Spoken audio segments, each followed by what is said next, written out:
Marwari media आप देख रहे हैं। आज है 22 जुलाई 2026 बुधवार का दिन, हिंदू तिथि आषाढ़ माह की नवमी। नजर डाल लेते हैं आज की बड़ी खबरों पर। शुरुआत करते हैं देश की बड़ी खबर के साथ। बड़ी खबर, दिल्ली के जंतर मंतर पर कॉकरोच जनता पार्टी का प्रदर्शन जारी है। फाउंडर अभिजीत दीपके ने कहा कि हमारे प्रतिनिधि मंडल को बुलाकर सरकार ने समय बर्बाद किया है। उन्होंने आरोप लगाया है कि उनके मोबाइल फोन जब्त कर लिए हैं। दोनों को एक तरह से जेपी नड्डा के घर पर नजर बंद कर दिया था। दीपके ने कहा, अब वे सरकार से फिर बातचीत करने नहीं जाएंगे, अब सरकार को यहां जंतर मंतर पर आना होगा। वहीं उधर दिल्ली हाईकोर्ट के आदेश के बाद सोनम वांगचुक को सफदरगंज से गुरुग्राम के मेदांता हॉस्पिटल शिफ्ट कर दिया है। अच्छा, बड़ी खबर ये भी देखिए, कॉकरोच जनता पार्टी के संसद मार्च के बाद प्रधानमंत्री मोदी का नीट पेपर लीक पर पहली बार बयान सामने आया है। पीएम मोदी ने एनडीए संसदीय दल की बैठक में कहा कि युवाओं के भविष्य के साथ खिलवाड़ नहीं होने देंगे। पीएम बोले, पेपर लीक के दोषियों को कड़ी से कड़ी सजा दिलाई जाएगी। बड़ी खबर ये भी देखिए, दिल्ली पुलिस ने मंगलवार को प्रधानमंत्री मोदी के आवास के बाहर हो रहे विरोध प्रदर्शन स्थल से कांग्रेस नेताओं राहुल गांधी, प्रियंका गांधी वाड्रा के साथ सपा प्रमुख अखिलेश यादव को जबरन हटाकर हिरासत में ले लिया। राहुल गांधी ने कर्नाटक और केरल के मुख्यमंत्रियों सहित अन्य कांग्रेस नेताओं के साथ मिलकर एक दिन पहले प्रदर्शनकारी छात्रों पर पुलिस की कार्रवाई के विरोध में दोपहर करीब 3:30 बजे धरना प्रदर्शन शुरू किया था। आगे बढ़ेंगे, देश की एक और बड़ी खबर। देश की सबसे बड़ी पैसेंजर वाहन निर्माता कंपनी मारुति सुजुकी ने अपने सभी मॉडल्स की कीमतों में बढ़ोतरी का ऐलान कर दिया है। कंपनी अपनी कारों के दाम 30,000 रुपए तक बढ़ाएगी। नई कीमतें अगस्त 2026 से लागू होगी। कंपनी ने 21 जुलाई मंगलवार को शेयर बाजारों को भेजी जानकारी यानी रेगुलेटरी फाइलिंग में यह जानकारी दी है। बड़ी जानकारी यह है, अगस्त में कंपनी अपनी कारों के दाम 30,000 रुपए तक बढ़ाएगी। बहरहाल आगे बढ़ जाते हैं राजस्थान से बड़ी खबर। राजस्थान में अब लोकतंत्र का सबसे बड़ा जमीनी महापर्व शुरू होने जा रहा है। पंचायत और निकाय चुनावों के लिए सरकार ने विस्तृत कार्यक्रम तय कर दिया है। करीब 1.54 लाख निर्वाचित पदों पर होने वाले इन चुनाव में लाखों दावेदार अपनी किस्मत आजमाएंगे। हाईकोर्ट की सख्ती के बाद तय हुआ कार्यक्रम के अनुसार निकाय चुनाव की प्रक्रिया 17 अगस्त से और पंचायत चुनाव 23 सितंबर से शुरू होंगे, जबकि पूरी चुनावी प्रक्रिया 15 नवंबर तक पूरी कर ली जाएगी। सरकार के अनुसार नगरीय निकाय चुनाव 2 चरणों में 10,245 वार्डों के 16,482 मतदान केंद्र पर होंगे। इसके बाद 4 चरणों में होने वाले पंचायती राज चुनाव 45,316 मतदान केंद्रों पर संपन्न होंगे। अगली बड़ी खबर की ओर बढ़ जाते हैं। सीएमआर पर मुख्यमंत्री युवा सुयोग कार्यक्रम का शुभारंभ हुआ। कार्यक्रम में मुख्यमंत्री भजनलाल शर्मा ने संबोधित किया। उन्होंने कहा कि यह प्लेटफॉर्म युवाओं को जोड़ने के लिए एक बड़ी पहल है। विकसित भारत की ताकत हमारी युवाओं से जुड़ी है। 2014 के बाद देश के अंदर बहुत बड़ा बदलाव आया है। सीएम भजनलाल शर्मा ने कहा कि मोदी जी ने युवाओं को कई अवसर प्रदान किए। राष्ट्र निर्माण में युवाओं की भागीदारी निश्चित की जा रही है। मुख्यमंत्री भजनलाल शर्मा ने कहा कि हम ग्रामीण क्षेत्रों में भी खेल मैदान तैयार कर रहे हैं ताकि गांव के युवा अपनी प्रतिभा दिखा सके।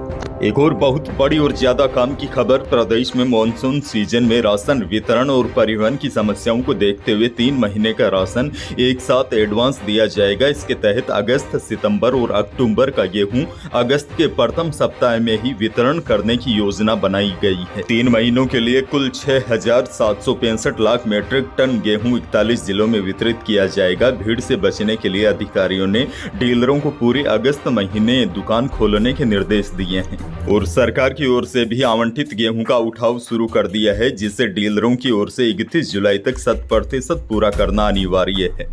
खैर, अगली बड़ी खबर की ओर बढ़ जाते हैं। भगवान सांवलिया जी सेठ मंदिर के भंडार में श्रद्धालुओं की अटूट आस्था लगातार झलक रही है। सोमवार को भंडार की गिनती के 6ठे चरण में 53,70,955 रुपए की नकद राशि प्राप्त हुई। इसके साथ ही 6 चरणों में अब तक कुल 29,63,83,955 रुपए की नगद राशि मंदिर भंडार से प्राप्त हो चुकी है।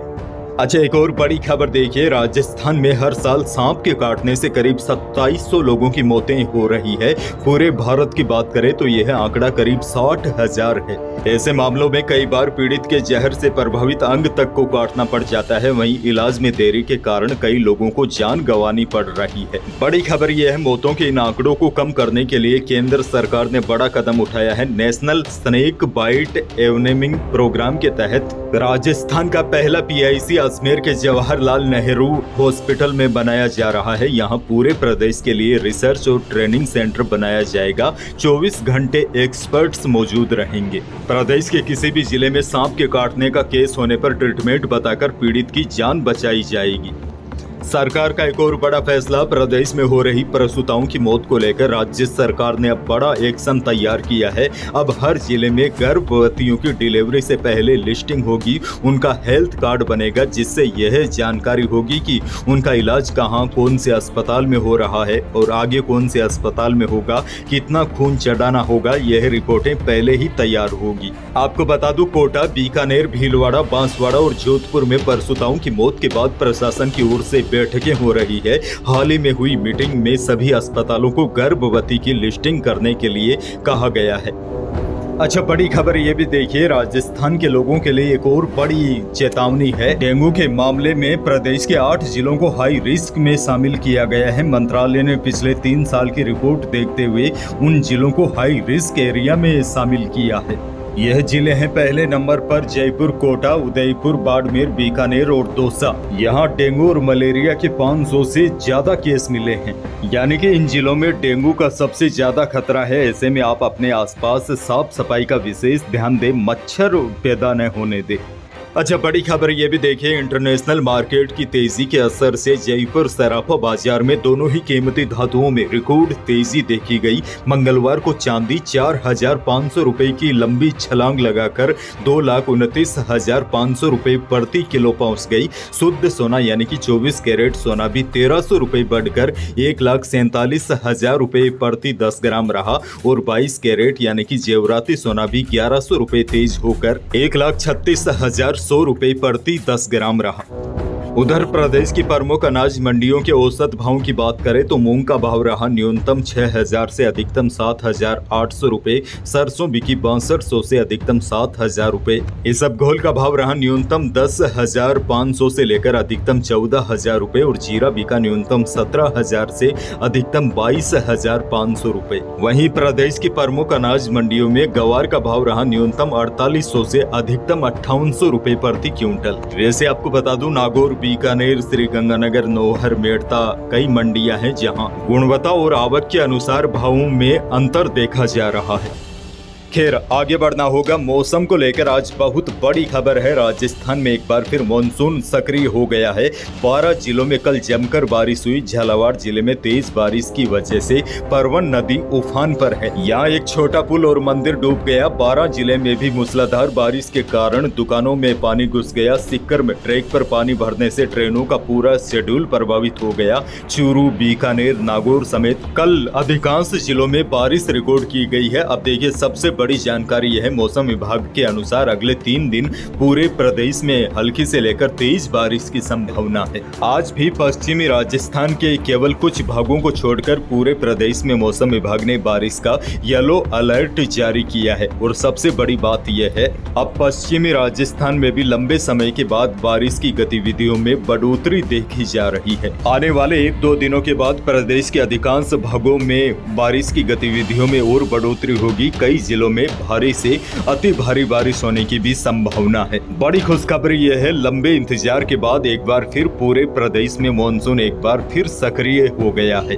अंत में बड़ी खबर यह भी देखिए, उधर मिडिल ईस्ट में तनाव कम होने का नाम नहीं ले रहा है। तनाव इतना बढ़ गया है कि कच्चे तेल की सप्लाई प्रभावित हो रही है। सऊदी अरब का कच्चा तेल लेकर भारत और चीन जा रहे 2 तेल टैंकरों ने मंगलवार को रेड सी यानी कि लाल सागर में यू टर्न लेकर अपना रास्ता बदलना पड़ा। यह दोनों जहाज वाब अल मदेब स्ट्रेट की ओर बढ़ रहे थे, लेकिन यमन के ईरान समर्थित हुती विद्रोहियों की धमकी के बाद वापस सवेज नहर की ओर मुड़ गए। अब देखिए, चिंताजनक बात यह भी है, हुती विद्रोहियों ने सोमवार को सऊदी अरब के खिलाफ नौसैनिक नाकेबंदी का ऐलान किया था। इसके बाद उन्होंने दुनिया भर की शिपिंग कंपनियों को ईमेल भेजकर चेतावनी दी है कि सऊदी अरब में किसी भी बंदरगाह पर माल लादने या उतारने वाले जहाजों को उसकी सैन्य पहुंच के भीतर कहीं पर भी निशाना बनाया जा सकता है। यानी कि ईरान और अमेरिका युद्ध के बीच अब हुती विद्रोही भी एक्टिव हो गए हैं। तो ये ही थी प्रदेश और देश की आज की बड़ी और महत्वपूर्ण खबरें। वीडियो को लाइक करना बिल्कुल न भूलिए। चैनल पर नए हैं तो सब्सक्राइब जरूर कीजिए ताकि आप अपडेट रहे बड़ी और काम की खबरों से। धन्यवाद।